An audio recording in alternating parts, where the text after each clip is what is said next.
This session is going to be themed about. Hi, Abhishek. Welcome to Tectonic Shift by Masai. Hi, Abhishek. Hey, hi Pratik, hi Shashank. Hey, so I'll quickly be done with my introduction and bounce, and then all over to Abhishek and Pratik. So we have Abhishek, the CEO of Tracxn, and Tracxn as a company collates a lot of insights and data about startups, allowing business people and decision makers to make a lot of decisions. But since I don't have much understanding, clearly Pratik will be moderating it. So Pratik and Abhishek, welcome to this session where we talk about the future of Indian startups, and all over to you. Thank you so much, Shashank. Hi, Abhishek. Long time. Hey, hi Pratik. Good to be here. Yeah, thank you so much for taking our time on Saturday afternoon. So, Abhishek, I'll first introduce you to the audience.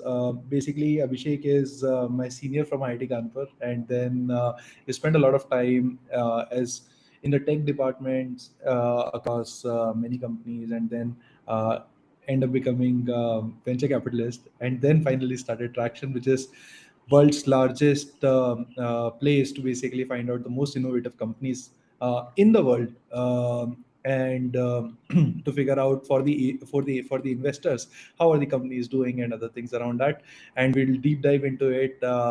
Thank you so much, Abhishek, for taking our time on Saturday afternoon. Thanks Pratik. I'm really glad to be here and I'm super excited about what you're building. And it was an honor when I got an opportunity to get formally involved and very excited to be here today.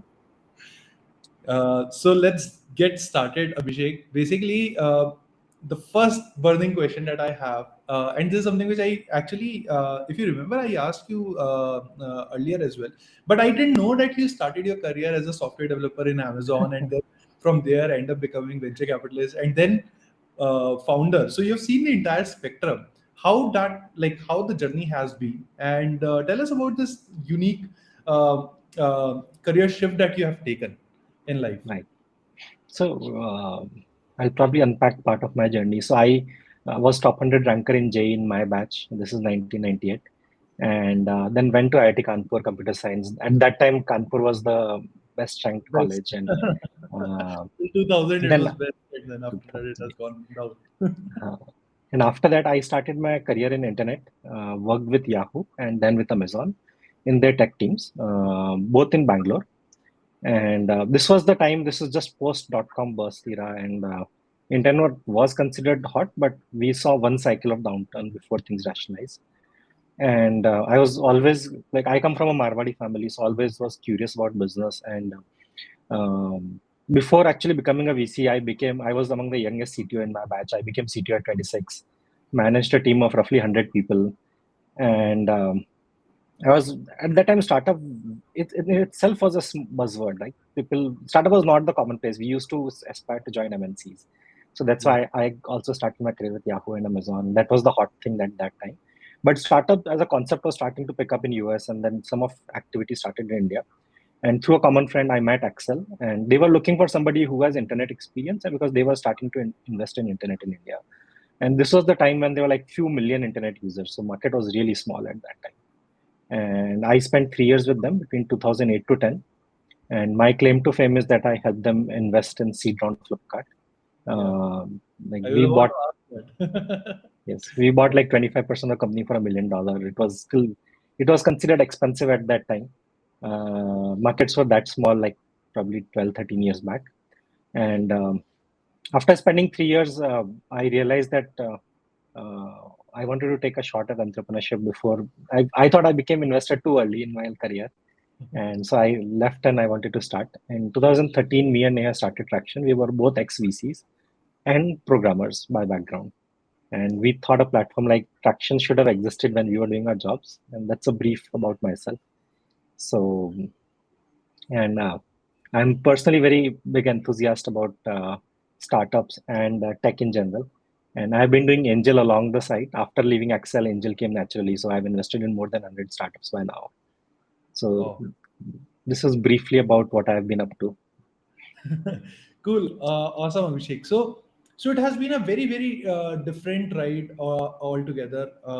But like looking at the hindsight, or looking when we'll be seeing it from now, it makes a lot of sense. So from developer to VC opportunities to starting up again, and then now again investing along with starting up. So that looks like a progression which is usually something that that person can think of.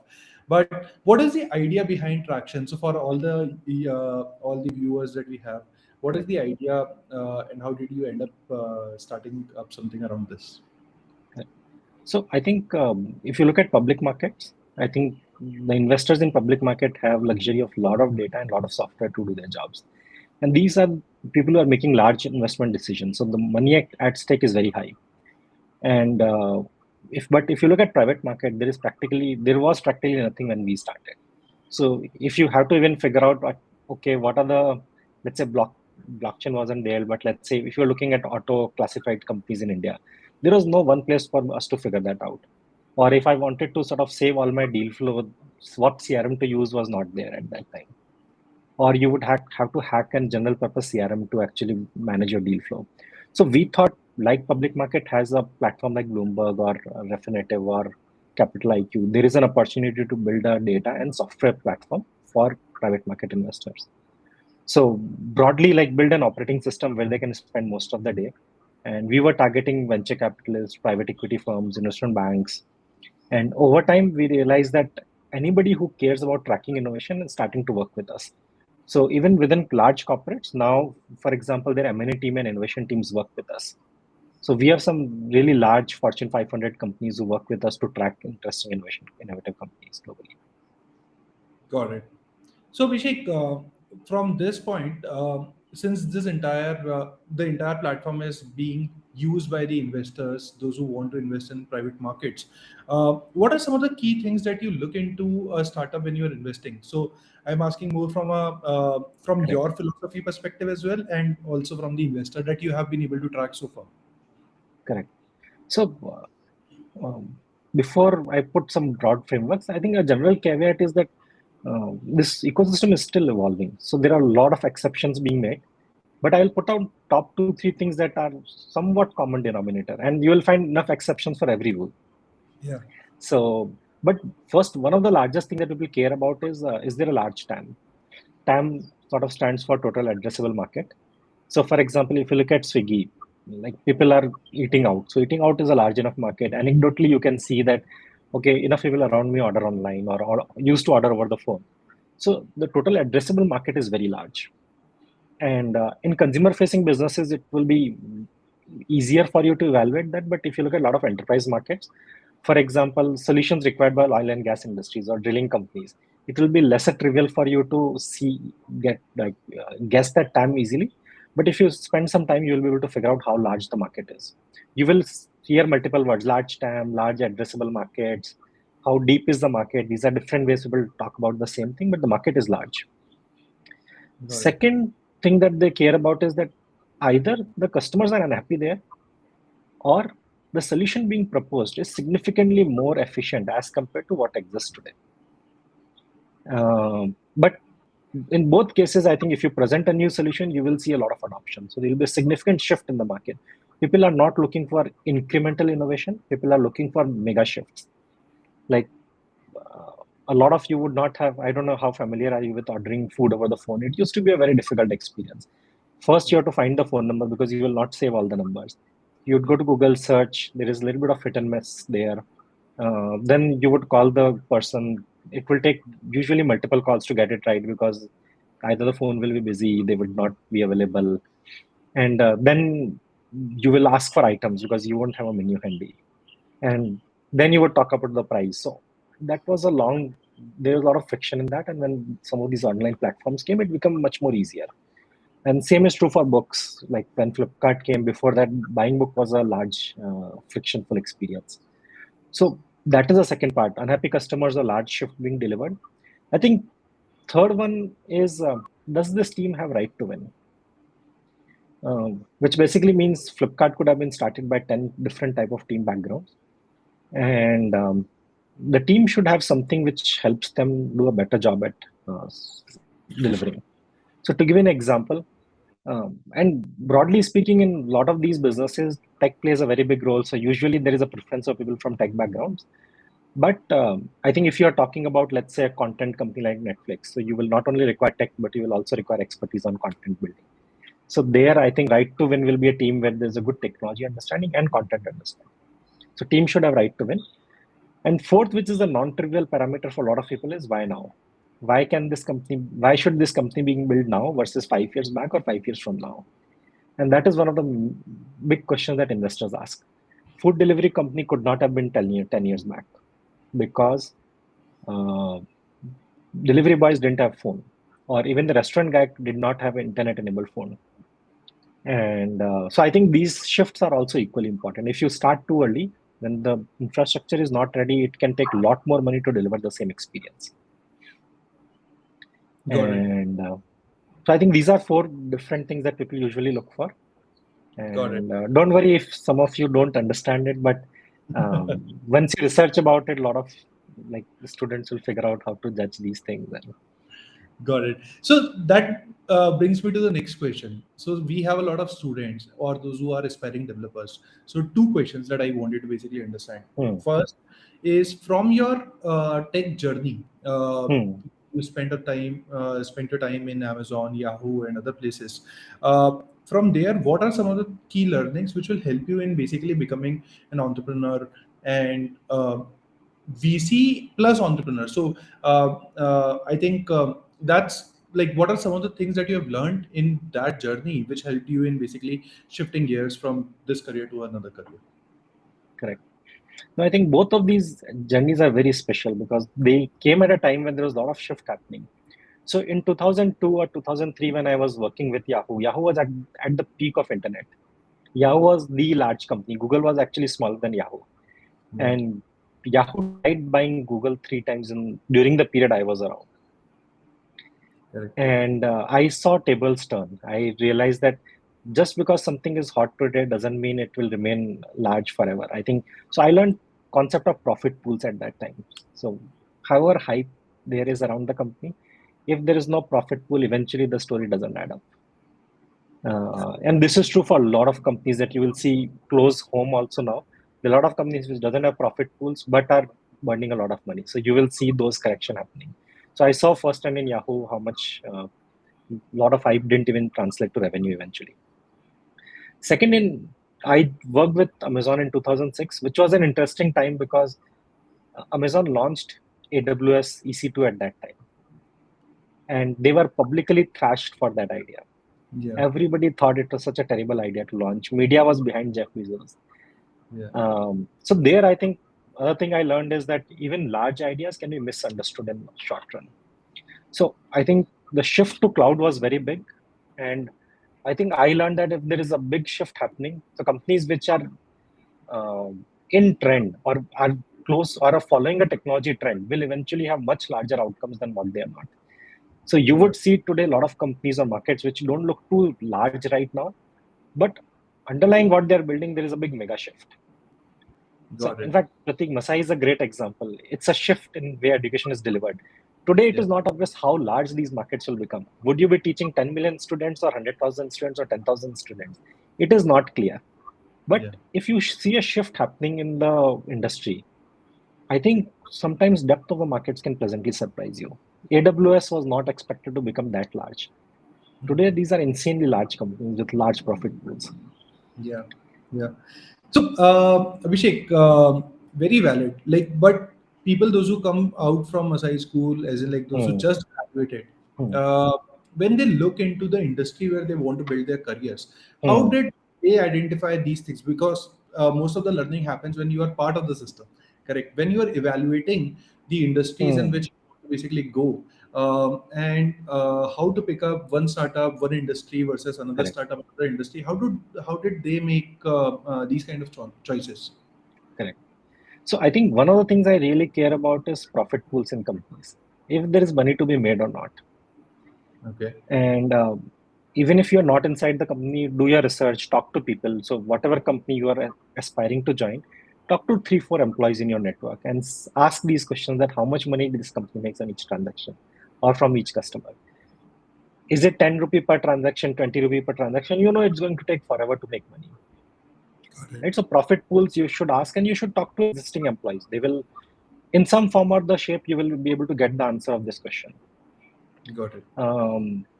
Second thing I think I really care about is, are these companies going to be eventually winners in their markets? So it is a much harder question to answer, but I think if there is a market, if this company is among top 2-3 players, they will eventually be able to give you that right experience so that you can think big in life. Got it. Got it. So Abhishek, when we decide on the profit pool, so you can speak to a couple of employees of the existing companies, so that you'll be able to understand that how the daily operating values are into the companies.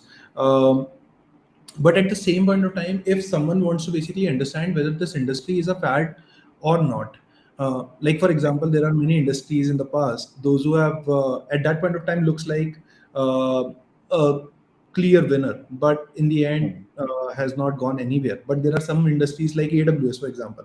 It was a terrible idea, which, as per the news and everything, but it has come out to be the biggest profit making center for Amazon right now. Correct. So. So I just wanted to basically understand if you think that there are some anecdotes to understand for any aspiring student, that whether this industry is a fad or this industry is going to be real in the next few years, if they want to make that kind of a choice. Correct. I think this is a very tough call from where some of these trends are sitting. Yeah. I think beyond profit pools being winner in their market, I think these are two key things that you can sort of do your research on. If there are global comps like these, then there is obviously helpful, but there are a lot of cases where they will not be there. But I think these are two things that can really help you. There are some sectors which are sunrise sectors, so which I can share without you having to do a lot of research. For example, global SaaS is very exciting today from where India is. It is going to produce a lot of large companies. Fintech is a landscape which is changing very quickly. So fintech is an interesting area. A lot of good companies are being built. I think in edtech there's a lot of landscape which is shifting now. People have been talking about edtech is the next big wave for last 20 years, but finally it feels like now edtech is really changing, and students are paying money for good education, and schools are paying money for right products. So both of these landscapes are moving. There's a lot of hype around Web3, crypto minus coins. I don't know if coin companies where they exist, where they'll stand from an Indian context, but there's a lot of fundamental technology being built around blockchain, decentralization. Health tech is another area where there's some activity happening. But I think these are 4 or 5 areas that if you look at, then you'll be able to find good, interesting companies. Other signal that people can look for is generally top tier investors are able to identify good companies before everybody else. So you can also look at investors who have made good bets in past. They potentially you can reduce your risk factor there. And then, of course, after that, if you do some of your research, then that can be exciting. Got it. Got it. And when we keep on hearing about it, about the startup ecosystem, that last year was a bull run, a next level bull run. So it was 2016 on steroids. That is what people keep on 2015 on steroids. Actually, that is what people keep on saying about 2021.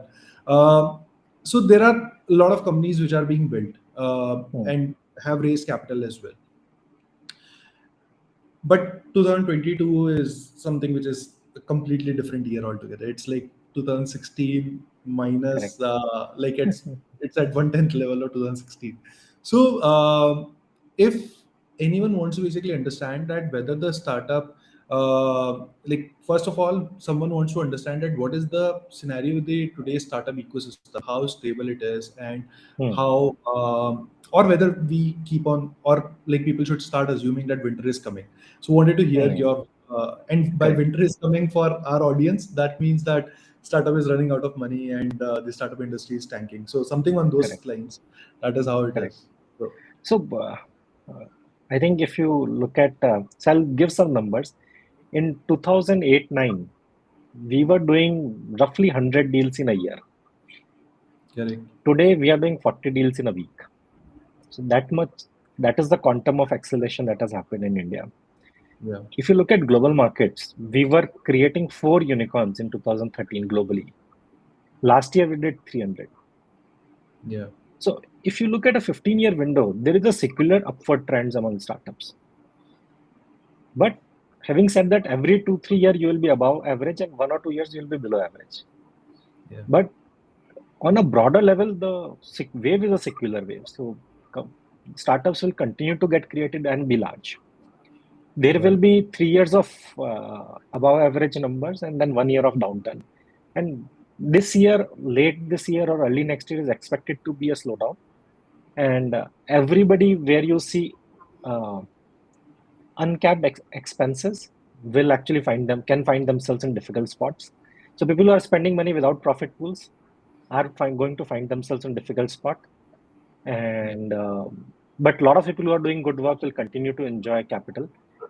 There will be correction, but it's largely good. But over a 10-year window, if you look at it, there is a broad shift in startups. And then for next at least 10 years, you can continue to believe that startup will be among the best employers.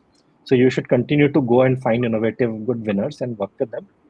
And I think one of the red flags that I really talk about is that excessive spending without profit pools. That is where you run into trouble. If you have think about Amazon e-commerce business. There is no profit pool there. It's a very thin margin business. Yeah. And if you build cost structure of Microsoft, it will always end up, it will never end up well. Yeah. So there is always way to look at profit pools. So I think if you're looking for an edtech company, I think universities are generally cash rich. So there is money in education, and then if you're building something, it's not as rich as Microsoft, but it is not very bad. So I think you have to be cognizant of profit pool in the business and money that the company is spending. Got it. Just because company is giving you a lot of perks doesn't mean it's a good business. I think you have to look at giving BMW bikes is something which is quite famous nowadays among the startup ecosystem. So I think don't worry about access. I think you need salary is an important factor, but if you're getting an offer between, let's say, 8 lakhs to 15 lakhs, so all the offers between 12 lakh to 15 lakhs are largely similar for you. Between those offers, you should pick you should pick companies which are doing really well. Got it. Yeah, so this is something which is very interesting, Abhishek. That one thing which currently our students or everyone is basically going after is who is going to pay us more. So, do you think that there should be a range in which people should be thinking, just like you mentioned, 12 to 15 is broadly the same offer.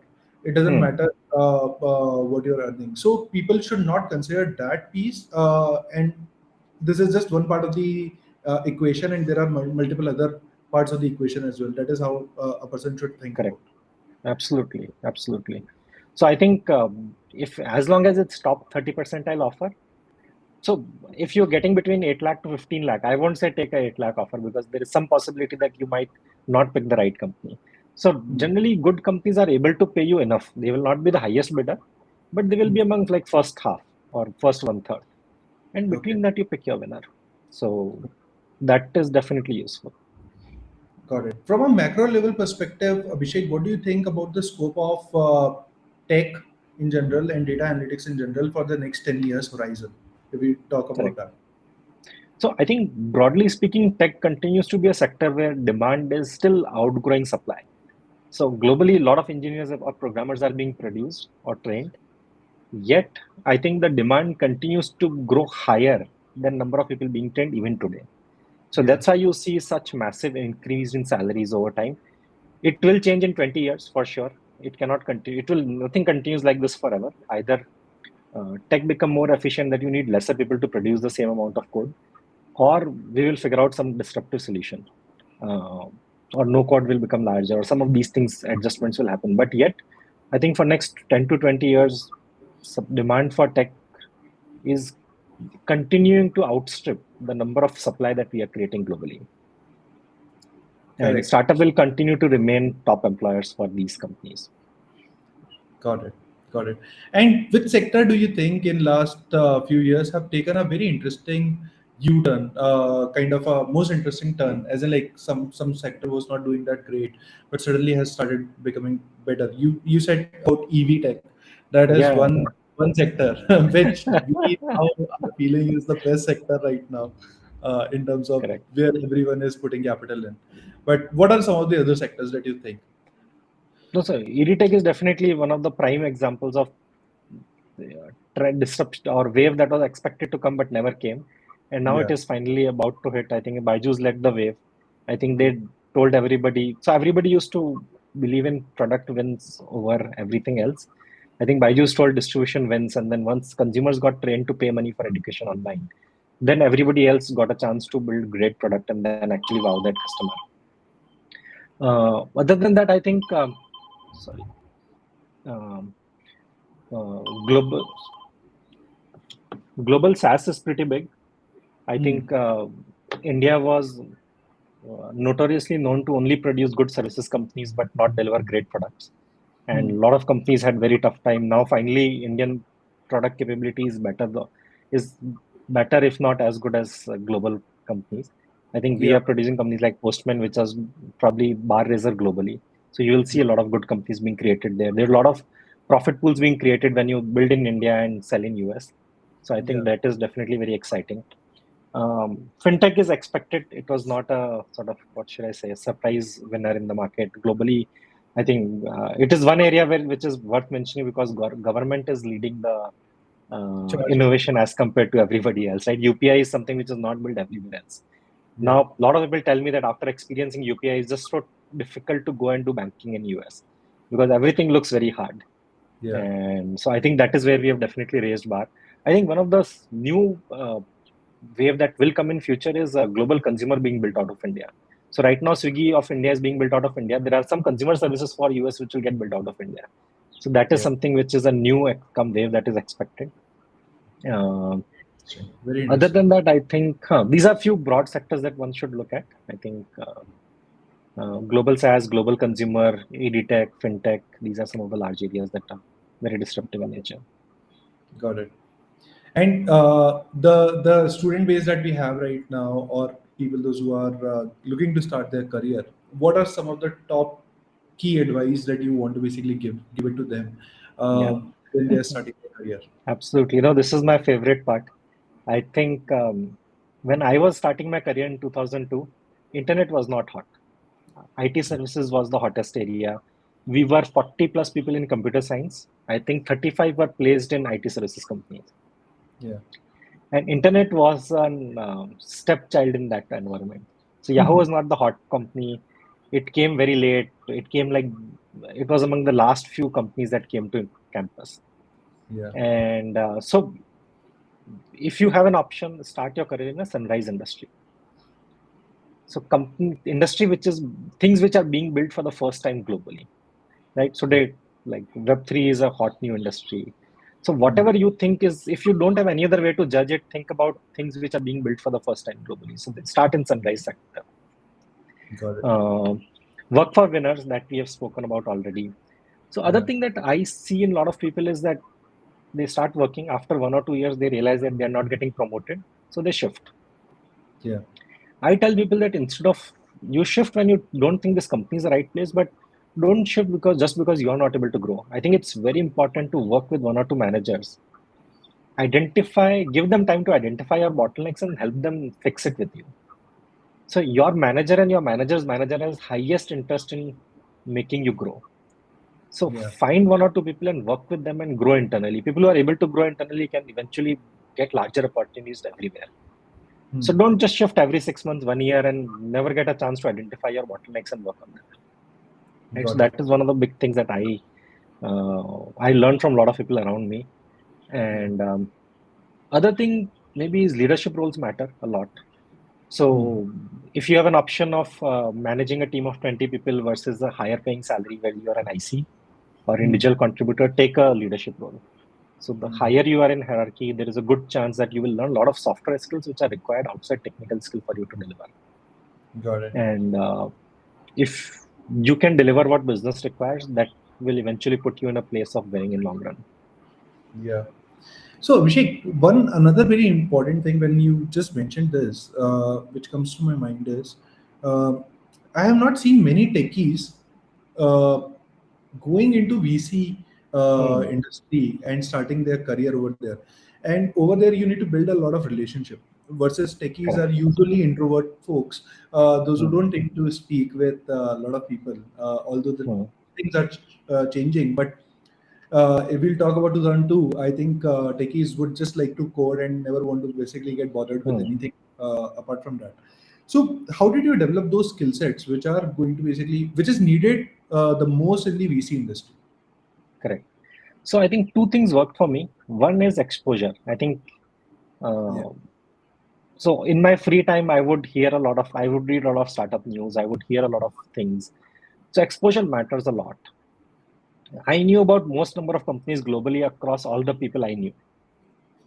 So that was one thing that really helped me. Yeah. Second, I think people confuse what you say versus how you say it. People think that people are polished in speaking are actually better communicators.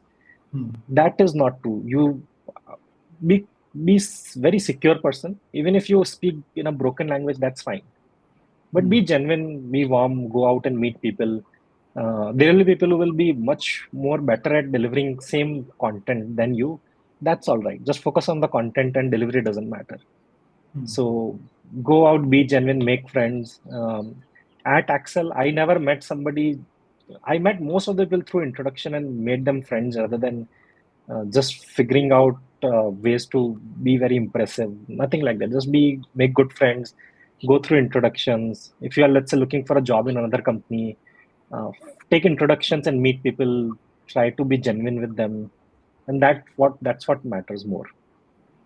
So I think these are the two qualities that help me. There are a lot of people who I met during Axel days, and they have came to me 10 years later and said, "Oh, you gave me one advice which was very helpful." And I was the least presentable or not as articulate as everybody, but I was very genuine and warm with them. I really helped them. And now 10 years later, they came and they were raising around and they took money from me now. Yeah. So just focusing on making good friends, be helpful, and everything else will fall in place. Got it. Got it. Be nice. Be nice. Yeah, that goes without saying. And Abhishek, one question that I'm asking from everyone nowadays actually is, who do you consider as your role model? Like, if you have one or two role models, what is how did you basically arrive to that that this is going to be my role model? Because people tend to basically still think that Steve Jobs and Elon Musk is my model, but that's most of the people don't know much about them as well. So how did you arrive at that? How to, because everyone should have a role model. That is what I believe in. You can correct me if I'm wrong. Absolutely. Yeah. So for me, actually, I had a little bit negative bias towards both of the names you have mentioned. Yeah, Because, yeah. for me, the two people that I learned a lot or got inspired a lot from were Jeff Bezos and Warren Buffett. With Jeff Bezos, I thought he thought efficiency. Yeah. He taught efficiency in every design that they made. There was an efficiency angle, and I learned a lot from my time at Amazon, and I ended up following him a lot. I never had an opportunity to meet him, but there's enough content written about him, or a lot of his thought process showed up in, like, if you start following a person, you will learn a lot from them. Correct. And second is from Warren Buffett, playing the long game. So thinking in terms of 30 years and 40 years and not in 2 years. Yeah. So when you're designing your career today, you think that in 40 years, what should I be doing, and what do I need to do today to reach there? So when I started this company, I was thinking that I want to pick an idea which I can run for 40 years, not for 5 years. Yeah. So if I put my heart to a problem for 40 years, I will definitely win. So from Warren Buffett, I thought about thinking in terms of 30 years and 40 years. And with Jeff Bezos, I learned efficiency. And that made a lot of my decision making simpler.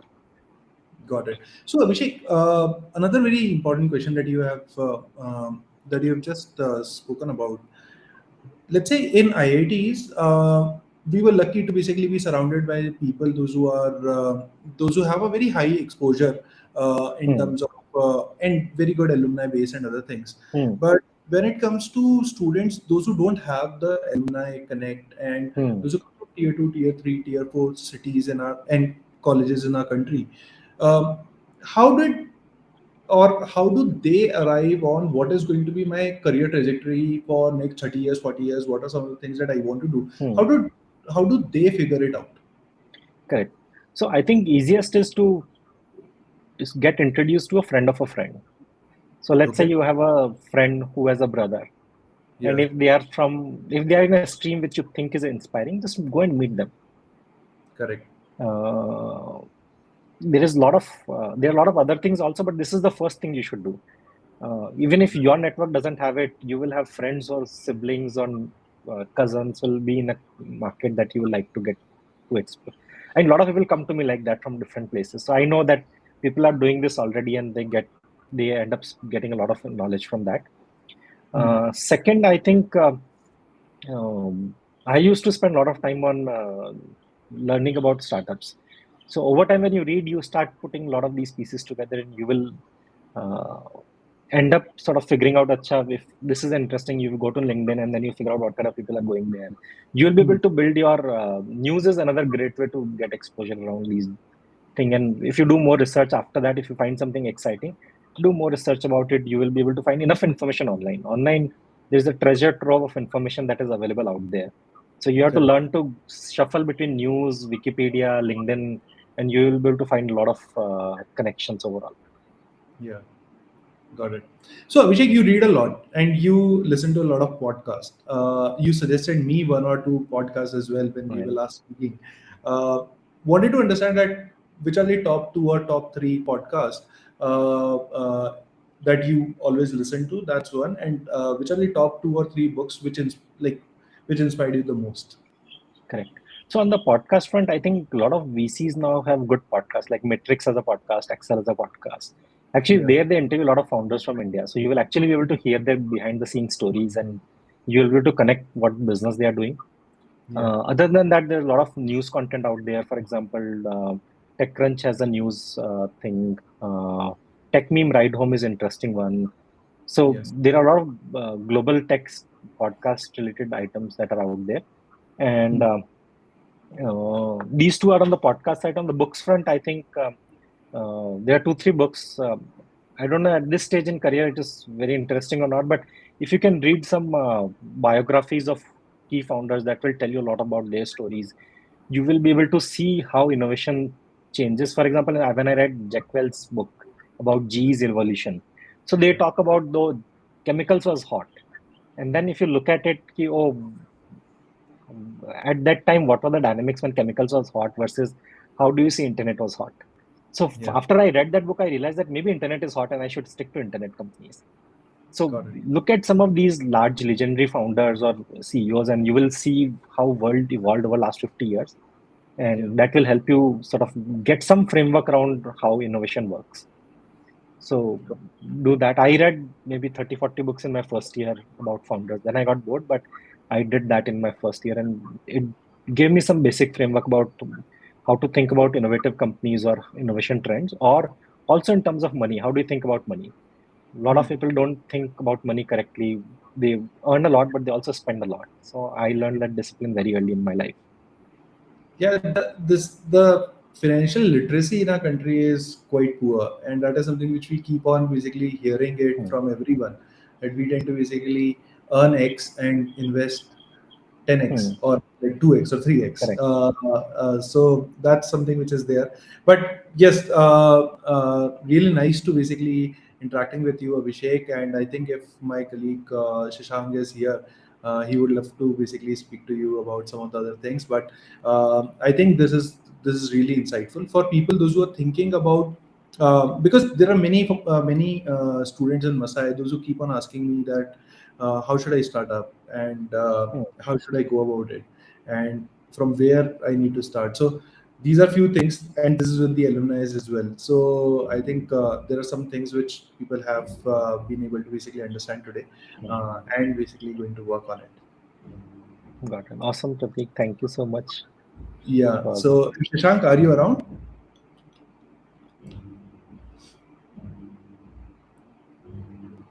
Shashank is Yes. Shashank is here now. Oh yes, I am here.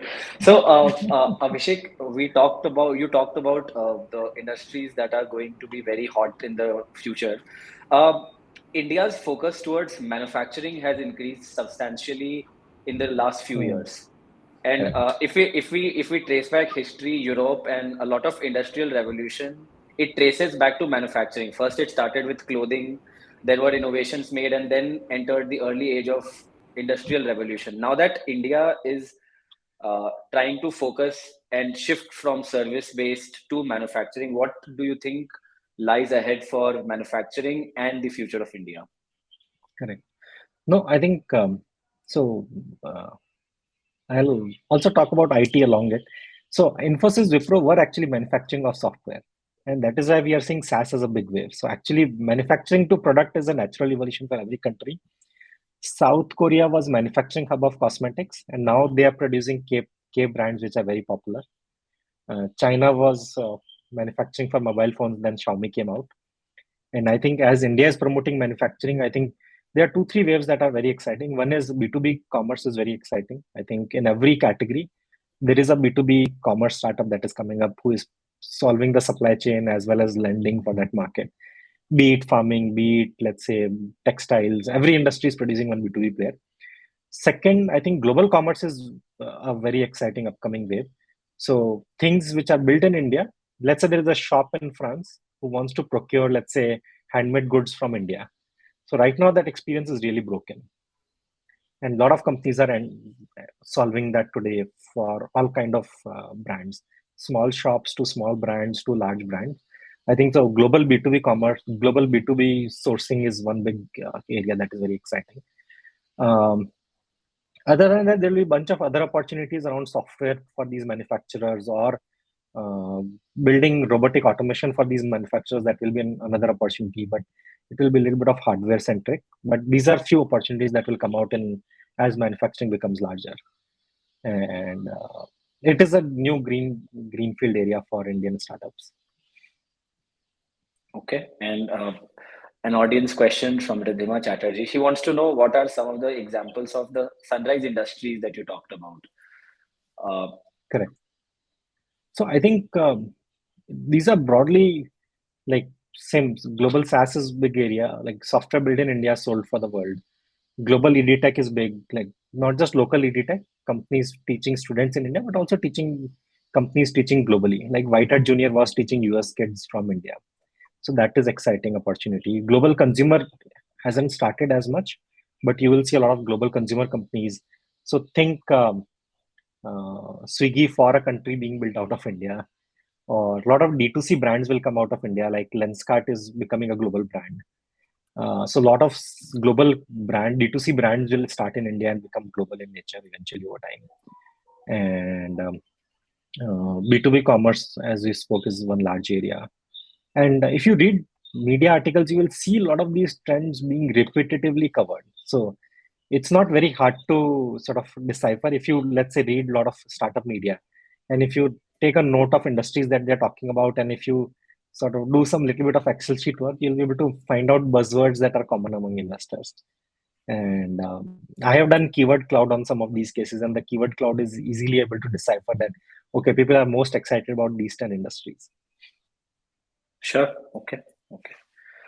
And one final question, Abhishek. I know it's difficult to answer given the lack of context, but for a person early in their careers, if they're offered a job from they have an offer from an early stage startup versus they have the option to go choose an MNC to work, what would your recommendation be for a person who's just Oh, starting their career? absolutely, startup, like hands down. There is no, or maybe let me rephrase.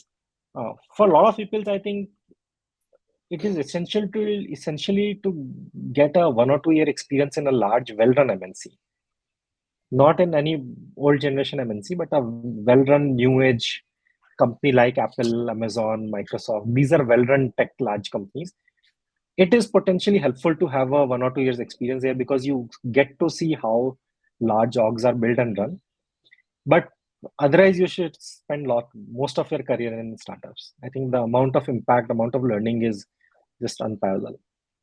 I think it also forces you to think in terms of output, not in terms of skill. So I'll give you an example. Somebody comes and says, "Oh, I only want to do, let's say, data sciences." So I tell them that you are starting at a wrong place. You should worry about problem being solved. And if that problem requires data sciences, you do it at data sciences.